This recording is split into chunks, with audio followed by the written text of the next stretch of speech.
Hello বন্ধুরা, তোমরা সবাই কেমন আছো? আমি আজকে তোমাদের সাথে শেয়ার করব আমি এই শীতে 2-3 পদের ভর্তা আইটেম করব। কি কি ভর্তা আইটেম করব সেটাই তোমাদের সাথে শেয়ার করতে চলে আসছি।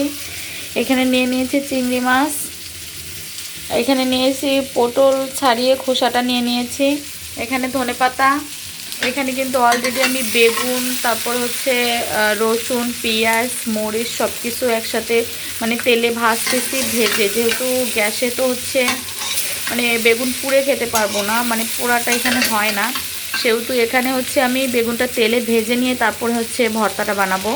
দেন এখানে আছে পটল, যেটা আমি হচ্ছে দুই ফালা করে নিয়েছি, মাছ বরাবর কেটে নিয়েছি, এটা হচ্ছে ভাজবো, এটা শুধু ভাজাই থাকবে।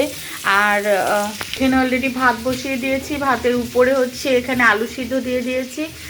আর আমার হচ্ছে একটা, দুটা, তিনটা, চারটা আলু ভর্তা সহ 5টা ভর্তা করব। দেন হচ্ছে আমি ডাউল রান্না করব, ঠিক আছে? তো আজকে এই সামান্য ভর্তার রেসিপিটা তোমাদের সাথে আমি শেয়ার করতেছি। তো ফিরে আসতেছি এগুলো রেডি করার পরে।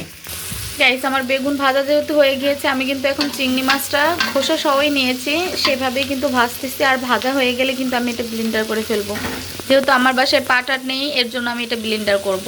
আর ভর্তাগুলো কেমন হচ্ছে আমি কিন্তু একটু পরে ফিরে এসে সব জানাচ্ছি। ফ্রেন্ডস, আমার ডাউল রান্না কিন্তু শেষ হয়ে গিয়েছে।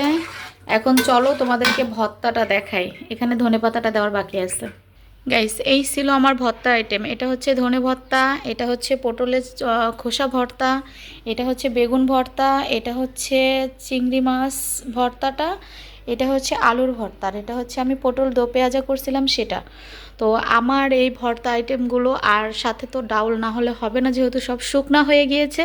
তো সব কিছু মিলিয়ে আমার আজকের দুপুরের লাঞ্চটা কেমন হলো, আপনাদের কাছে কেমন লাগলো, সবাই কিন্তু অবশ্যই আমাকে কমেন্ট করতে ভুলবেন না। আজকে এখানে বিদায় নিচ্ছি, নেক্সট কোনো ভিডিওতে অবশ্যই আপনাদের সাথে আবার শেয়ার করব, দেখা হবে ইনশাআল্লাহ।